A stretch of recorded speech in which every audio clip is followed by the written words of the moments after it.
Olá! Para você que está acompanhando a programação da Rádio Defensoria, está no ar o programa A História Contada por Nós, uma iniciativa do Movimento Negro Unificado, da Coordenação Estadual de Política de Promoção da Igualdade Racial e da Secretaria de Estado da Saúde, CESAL, através do Núcleo de Ações Programáticas da Saúde da População Negra, em parceria com a Defensoria Pública Estadual. Na apresentação, eu, Antônia Pedrosa. Na minha companhia hoje, nós vamos conversar um pouco mais justamente sobre o Programa de Saúde da População Negra, com a doutora Denise Ornelas e também com a Rose. A Denise é médica da família e comunidade, especialista em medicina preventiva e social e mestre em saúde da família pela Universidade Federal de São Paulo. Supervisora do apoio estratégico em saúde da população negra pela Fiocruz, em parceria com o Ministério da Saúde. E a Rose, que é uma mulher negra, ribeirinha e psicóloga, com atuação no movimento social negro por meio da Associação das Crioulas do Barranco de São Benedito e do coletivo Enegrecendo a UFAM, no Amazonas. Atualmente, ela exerce a função de apoiadora estratégica da saúde da população negra em Roraima, com o objetivo de fortalecer as ações nos territórios e apoiar a gestão na implementação da Política Nacional de Saúde da População Negra. É uma satisfação recebê-las aqui. Sejam muito bem-vindas. Obrigada. É importante ressaltar que o programa A História Contada por Nós tem o objetivo de gerar protagonismo e visibilidade às chamadas minorias, que possuem suas vozes silenciadas e sem a oportunidade de ocupar espaços em que sua fala seja validada, assim como ser um lugar em que possamos conhecer o que tem sido feito em prol da igualdade racial, inclusão, combate ao racismo e qualquer tipo de preconceito, não apenas em datas específicas. Também não podemos esquecer do agradecimento especial ao defensor público, Oleno Matos, por propiciar esse momento único. Lembrando que você pode acompanhar o nosso programa pelas plataformas online da Defensoria. Então, como eu já falei, a gente vai conversar com a Rose e com a doutora Denise, e elas vão falar um pouco mais da missão que elas têm aqui também em Roraima, né? A partir de agora. Se elas vão acompanhar outros estados da Amazônia ou se é só Roraima. Então, doutora Denise, vamos começar, né? Pela senhora, ótimo, fique à vontade. Senhora não, né? Com você. Seja bem-vinda e fique à vontade para falar um pouco mais para a gente sobre essa missão, eu diria assim, né, aqui na Amazônia. Tá ótimo, Antônia. Muito obrigada pela recepção, pelo convite. A gente fica muito feliz de poder estar falando não só aqui, né, com quem a gente de fato veio falar, que é a gestão do estado e os municípios do estado de Roraima, mas com a população, com os movimentos sociais, com as pessoas aí que se interessam pela pauta, porque a divulgação da saúde da população negra, ela fundamentalmente passa por isso, né, para que a gente consiga alcançar quem é essa população. Então, muito importante esse veículo e a gente fez questão de estar aqui. Você me apresentou, né? Eu sou uma mulher, vou fazer minha audiodescrição para quem não está me vendo. Eu sou uma mulher negra, de pele parda, afrodescendente, né? Eu sou filha de um pai preto, de uma mãe branca. Eu nasci na Baixada Fluminense, lá em Duque de Caxias, no Rio de Janeiro. E aí me formei médica na Universidade Federal Fluminense, lá em Niterói. E desde essa época eu milito em relação à saúde da população negra. Eu tive a honra, né, de poder estar no Conselho Nacional de Saúde em 2006, no momento em que a política nacional foi aprovada. E tive como aí, né, grandes mulheres que vieram antes de mim, me ensinaram muito, Jurema Werneck, Lúcia Xavier, Fernanda Lopes. São mulheres muito importantes e que a história delas, né, foi uma história de lutas nessa trajetória nos movimentos sociais, para que a gente hoje tivesse dentro do governo, né, dentro do Ministério da Saúde, um programa específico olhando para a saúde da população negra. Então, por isso que eu fiz questão, né, de falar, porque esse aprendizado que a gente teve, ele acabou virando um estatuto, né, da igualdade racial, uma lei federal em 2010. Essa lei federal, o pessoal aí da Defensoria, o povo que gosta mais, né, desses assuntos jurídicos, ele, então, estabelece num dos seus capítulos, que no capítulo da saúde, né, o Ministério da Saúde, ele é responsável nacionalmente por criar diretrizes de aplicação de uma política que vise a melhoria da qualidade de vida das pessoas negras, que ele olhe para as doenças que têm origem étnico-raciais. Então, não existe só doença de negro, né? Existem doenças que a população negra é mais afetada por diversos motivos. Mas eu diria que o principal deles é o racismo. O racismo nas práticas em saúde dos profissionais, sim, existe, né? Profissionais que olham para as pessoas de acordo com a sua característica, de acordo com a sua cor de pele, de acordo com a sua origem e tratam de forma diferente. Mas além desse racismo individual entre pessoas, entre o profissional e o usuário de saúde, a gente tem o racismo que a gente chama de institucional. Esse racismo institucional é o que sustenta que os nossos serviços de saúde, que sustenta que os hospitais, que as unidades básicas, elas tenham essas práticas diferentes e ninguém faça nada. Porque a gente sabe que a gente vive num país racista, a gente sabe que o racismo ele afeta tudo na nossa vida, não é só a saúde. Mas é quando a gente entende que a gente tem que combater essa forma que o racismo afeta, que a gente está superando ou buscando superar os efeitos do racismo, né? Isso é bem real, Denise, que a gente sempre traz aqui algumas pautas, né? A gente trouxe uma falando sobre a violência obstétrica. E os dados da violência, eles mostram que essa violência ela tem cor, né? As mulheres negras são as que mais morrem de morte materna, por exemplo. A negligência no tempo de atendimento médico. Enfim, são muitas situações das quais as mulheres negras e a população negra também, elas são sujeitas a sofrer nesse sistema que deveria tratar com humanidade essas pessoas, né, doutora? Perfeito, e é exatamente isso, porque você começou perguntando qual era a missão. Qual é a missão, Sim. então? Eu falei aqui que a gente tem uma aprovação num conselho mais importante do Brasil em relação à saúde, né? O Conselho Nacional de Saúde, de uma política em 2006. A gente tem uma lei que efetiva essa política como lei federal em 2010, e a gente está em 2025, e a gente continua vendo, como você falou do exemplo da violência obstétrica, mas a gente podia dar vários outros exemplos de como as pessoas negras elas são mais afetadas por problemas de saúde que não são tratados ou que elas não conseguem ter acesso em tempo, né, suficiente para que essas doenças que elas estão vivendo, elas sejam diminuídas, sejam reduzidas, sejam tratadas adequadamente. Muitas vezes a gente tem a mortalidade lá como a ponta do iceberg, como o que a gente está vendo de problema, mas embaixo dele tem várias outras coisas que a gente podia ter feito. Então, qual é a missão? A missão é, o Ministério da Saúde, finalmente, em 2023, passou a ter uma estratégia antirracista para colocar essa política em prática. Então, fez um contrato com a Fundação Oswaldo Cruz, né, com a Fiocruz, que é essa entidade fantástica de pesquisa que a gente tem no Brasil, para que a gente pudesse ter pessoas contratadas, assim como eu, assim como a Rose, que daqui a pouco vai falar com vocês, para poder prestar para os estados e municípios esse apoio que a gente está chamando de estratégico. Por que estratégico? Porque a gente tem pouco tempo. A gente tem, nesse governo federal, mais 2 anos, né, agora. Então, estrategicamente, a gente tem que achar os lugares onde a política ela já existe, onde a gente já tem alguém que está responsável por cuidar dessa política. E, a partir disso, fortalecer essa pessoa. Porque, muitas vezes, a política ela existe. A pessoa sabe que, né, que vai coordenar ali, ela sabe que ela tem que fazer alguma coisa, mas ela não tem financiamento. O próprio gestor não dá apoio para ela não tem outras pessoas que trabalhem na equipe dela, ela tem limitações. Então, como é que a gente faz essa ativação? Eu sou supervisora, você falou, né, de onde mais eu sou supervisora? Sim. Eu moro, então, hoje em São Paulo, na capital, né, trabalho lá, eu também sou professora universitária. E aí, a partir desse meu trabalho, eu supervisiono os estados do Centro-Oeste, Mato Grosso do Sul, Distrito Federal e Goiás. E além desses 4 estados, eu também supervisiono Roraima e Amapá. Então, eu já tenho uma experiência anterior em fazer pesquisa e trabalhar em projetos de apoio aos estados do Norte. Adoro o Norte, sou uma apaixonada aí pelo Norte. Com o Roraima, agora eu já visitei todos os estados do Norte. Ai, que bacana. Então, né, tenho o prazer e a honra de servir ao Sistema Único de Saúde a partir dessa disponibilidade de fazer as viagens, de poder estar aqui. E aprendo muito com vocês, acho que aprendo mais do que ensino.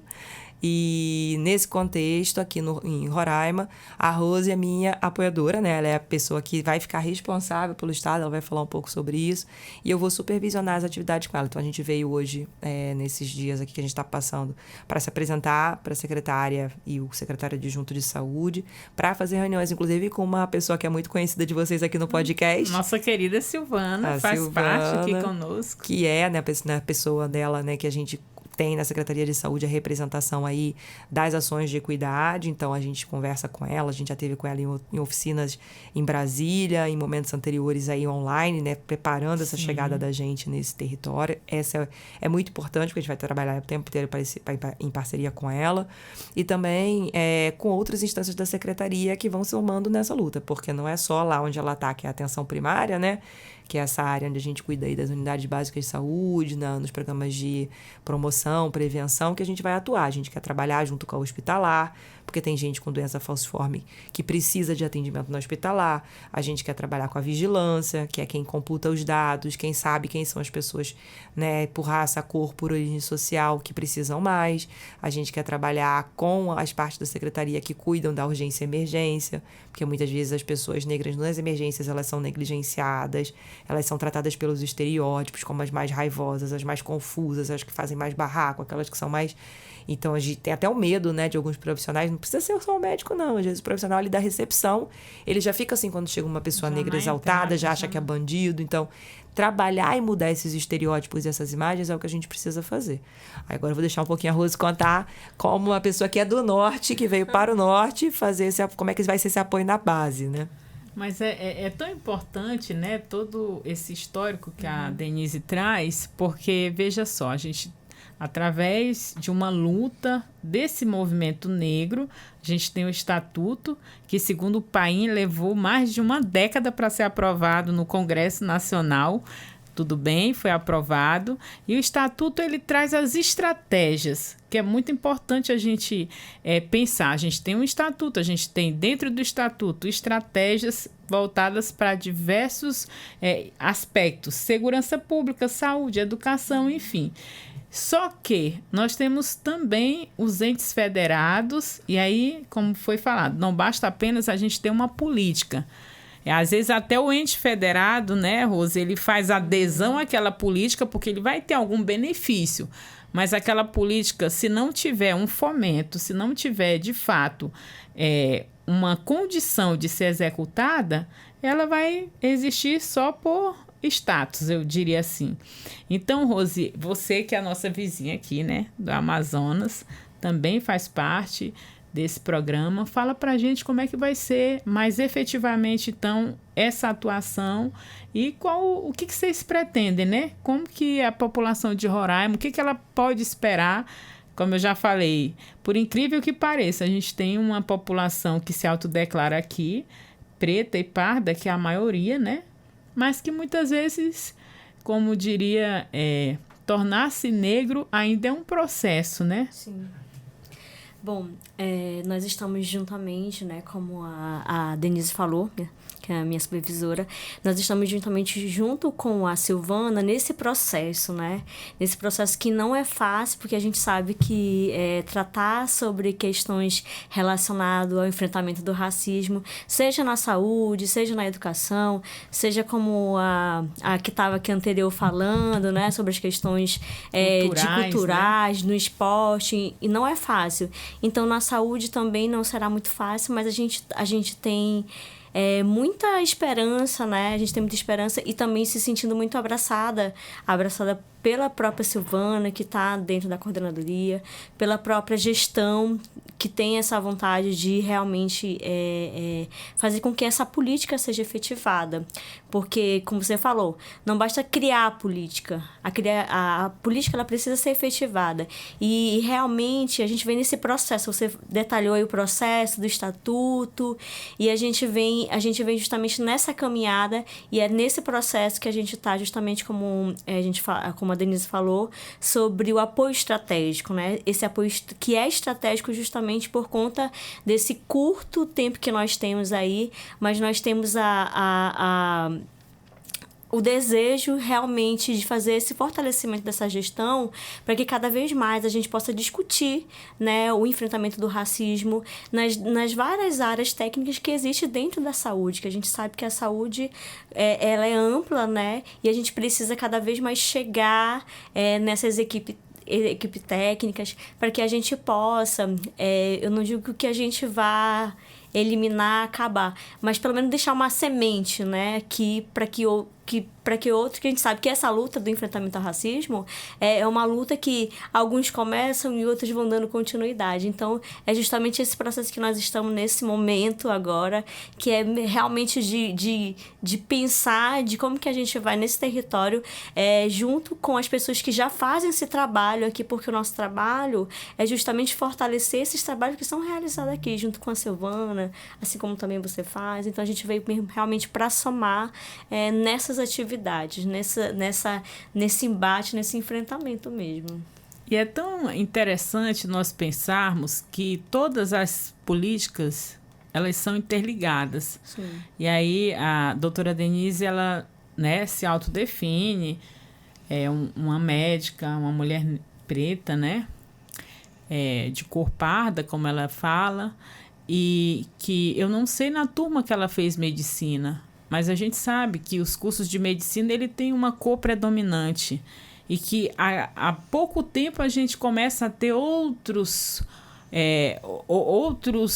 digamos assim, outras identidades.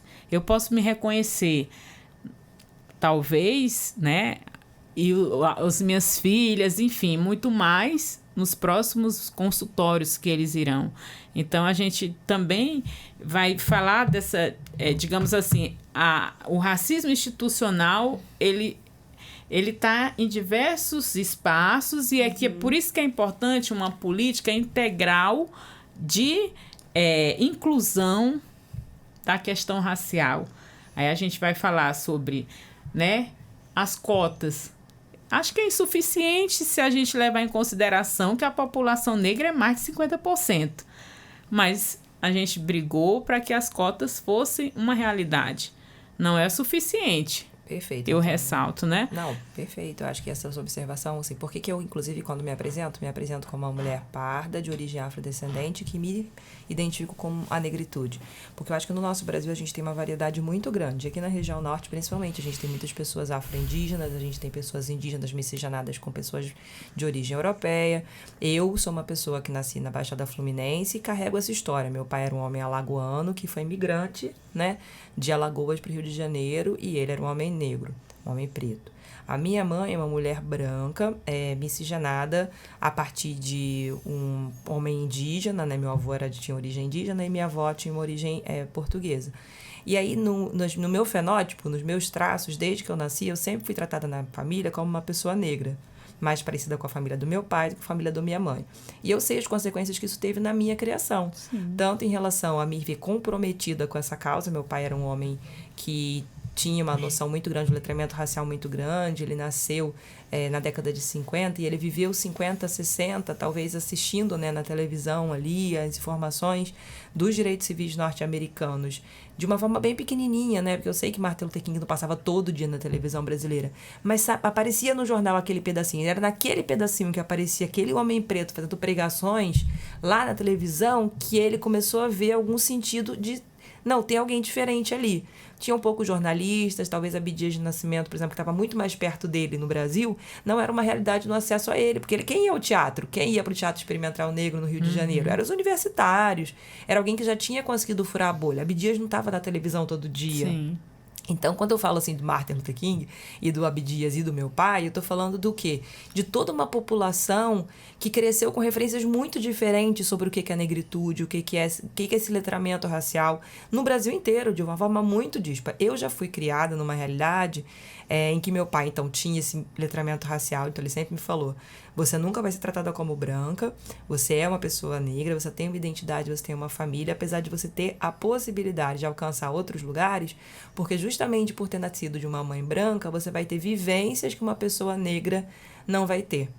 E aí eu morei numa favela, né, até os meus 20 e poucos anos de idade. Quando eu passei para a universidade, a minha mãe com a pensão do meu pai, porque meu pai já era falecido nessa época, permitiu que eu fosse mudar para perto da universidade, né? A gente conseguiu alugar um quartinho dentro de uma república para eu poder fazer a faculdade de medicina. Eu passei numa faculdade de medicina na época pré-cotas, em 2001, numa universidade federal. E aí, quando eu entrei lá, a realidade que você falou era exatamente essa, de 80 pessoas. Na minha turma só tinha eu e mais 2 pardos, não tinha nenhuma pessoa preta retinta. E eu acho importante deixar isso claro, porque se a gente tem, né, um conjunto de pretos e pardos como autodeclarados negros no Brasil, existem ainda dentro desse conjunto pessoas que, por ter a pele muito mais pigmentada que a minha, o cabelo muito mais crespo do que o meu, vivenciam outras rações desse racismo, que é por cor de pele, que é assim, por acreditar que aquela pessoa deveria estar na cozinha, devia estar no trabalho braçal, devia estar em outras funções subalternas. E que eu, como uma pessoa de pele mais clara, mesmo sendo uma pessoa com fenótipo negro, posso assim ser uma faxineira, mas ficar ali servindo, poder aparecer no espaço público, ser a vendedora da loja, alisar o meu cabelo, ter vários outros estigmas aí da negritude reduzidos. Porque já que se me olham como parda, significa que eu tenho uma mãe ou um pai branco. Então, quer dizer, esse não vai ser um preto tão raivoso. Você ainda tem uma passabilidade, né, Denise? E essa passabilidade, ela é perversa, porque não é uma passabilidade porque ela é de admiração. É uma passabilidade que espera a minha docilidade e a minha conivência. Sim. Porque se você é uma pessoa preta retinta, o que vão imaginar de você? Que você vem de 2 pessoas pretas retintas. Logo, se você vem de 2 pessoas pretas retintas, você tem todos os estigmas de racialização possíveis, de animalização, de desumanização. E essa pessoa, ela vai ser vista sempre como uma ameaça, porque os brancos sabem o que fizeram com as pessoas pretas ao longo da história. Eles sabem que eles machucaram, eles sabem que eles violentaram, eles sabem que eles são descendentes de pessoas que fizeram esse processo. Sim. Então, a pessoa preta, ela sempre vai ser vista como mais ameaçadora, mais raivosa, por esses estigmas.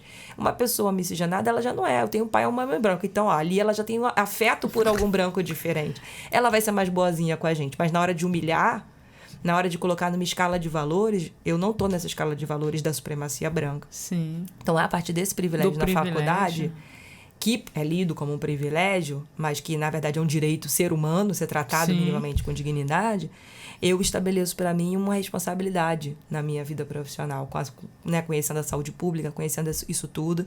Então, desde a graduação, eu vou ser ativista, eu vou ser militante e vou aprender, como eu disse, né, com os nossos pais que vieram antes, a me posicionar nessa sociedade, medicamente falando, como uma pessoa que entende qual é o meu papel.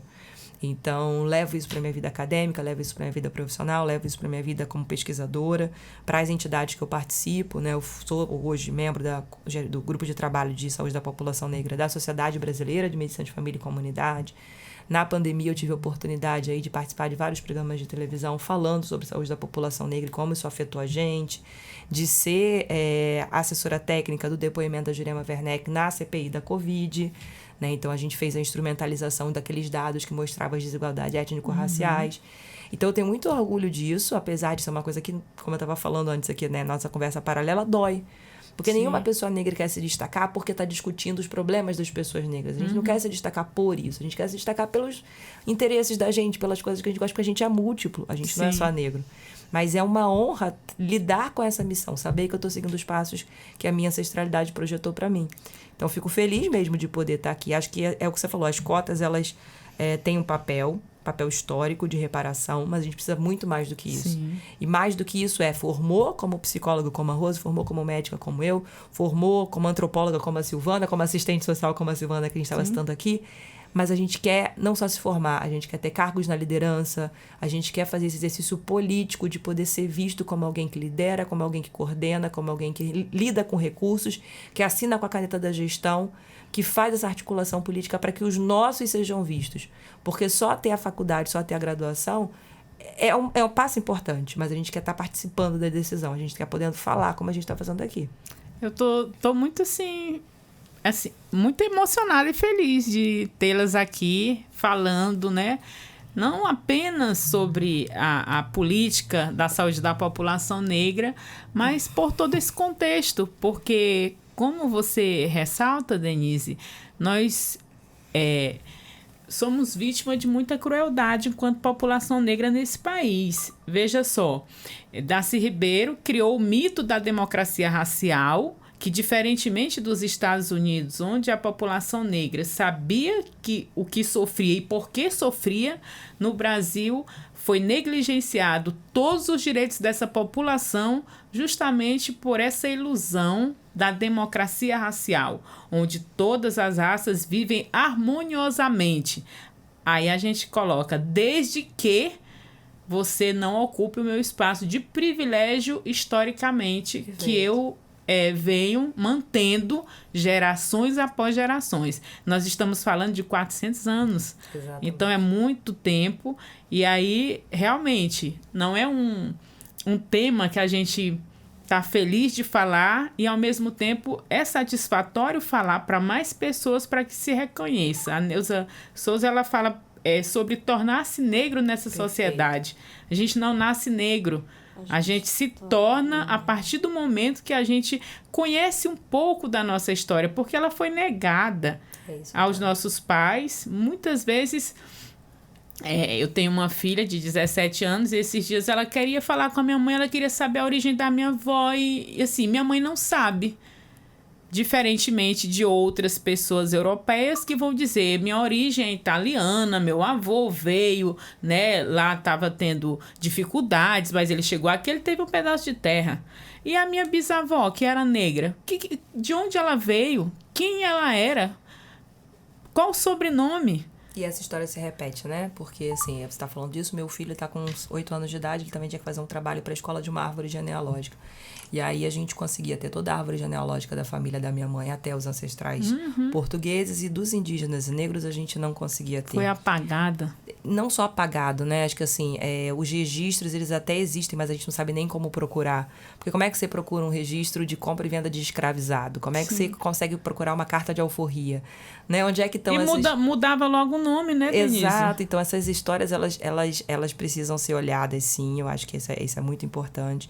E aí, o meu papel como médica, como aluna, como pesquisadora, como professora, ele se dá em todas as instâncias, porque quando eu estou num curso de graduação, dando aula como professora, eu sou ali a autoridade na sala.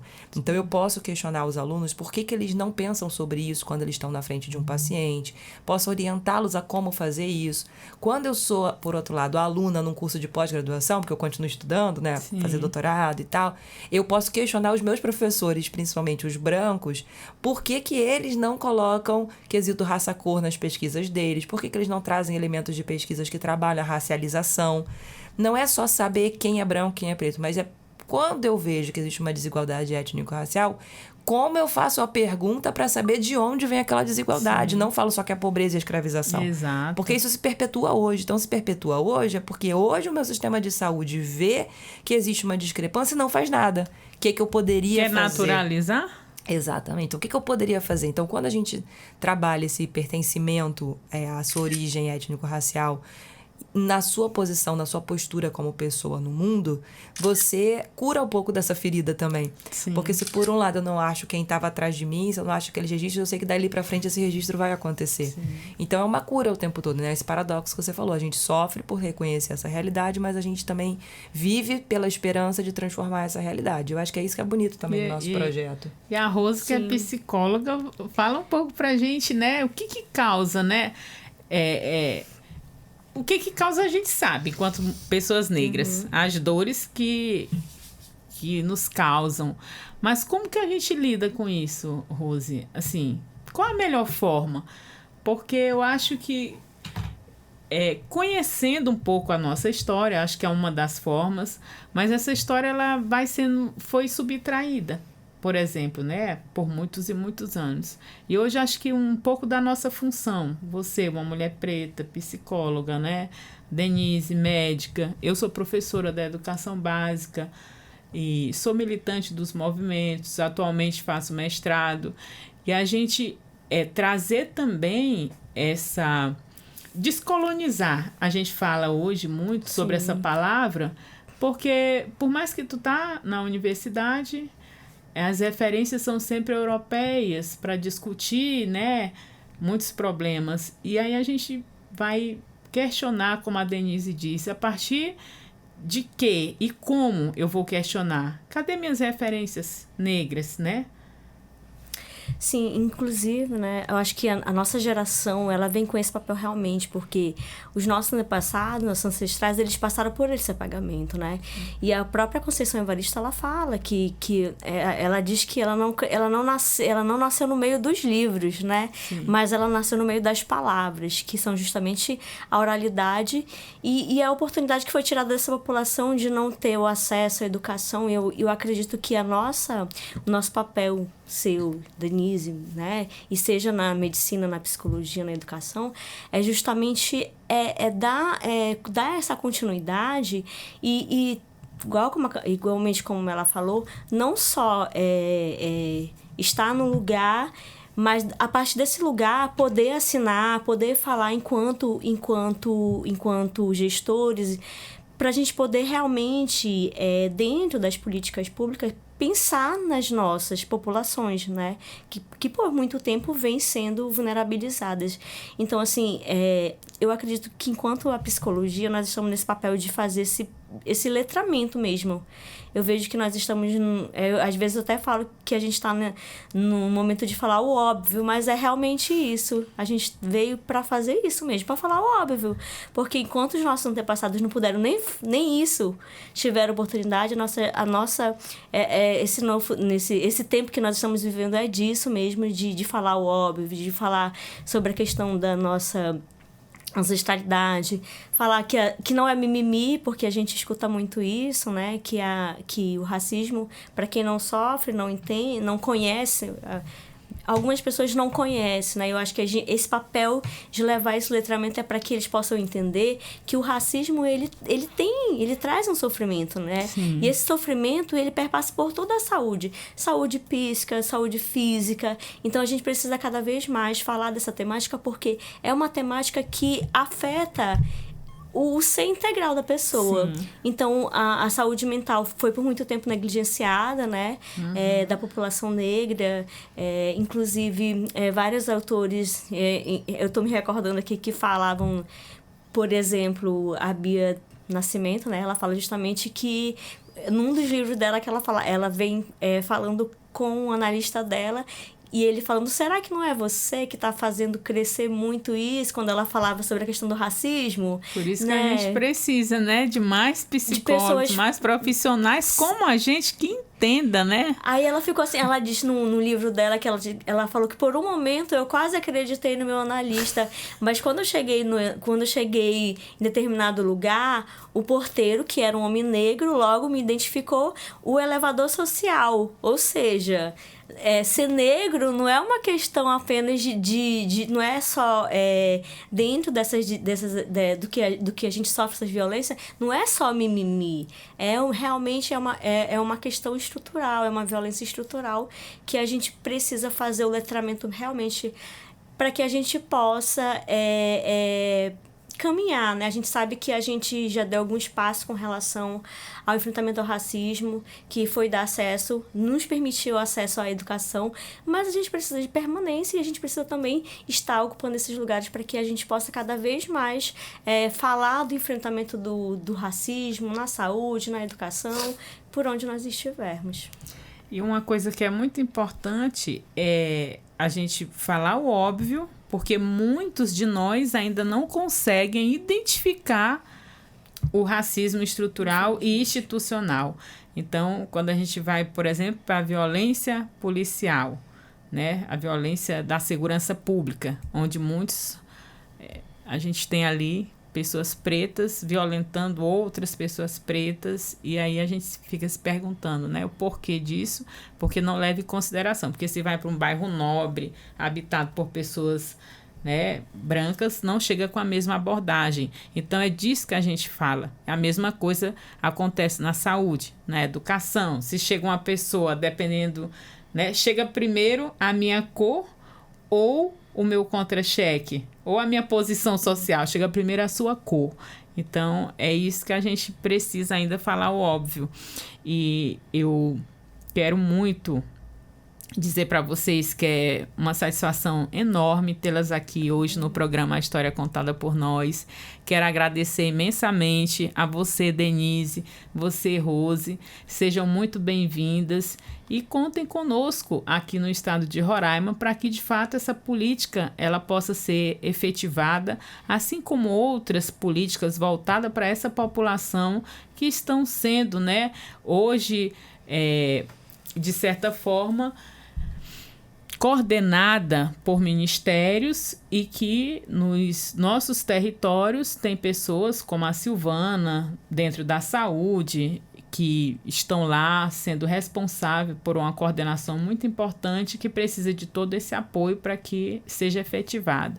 Então, muito obrigada pela participação de vocês e é um prazer enorme, como eu já falei, tê-las aqui conosco.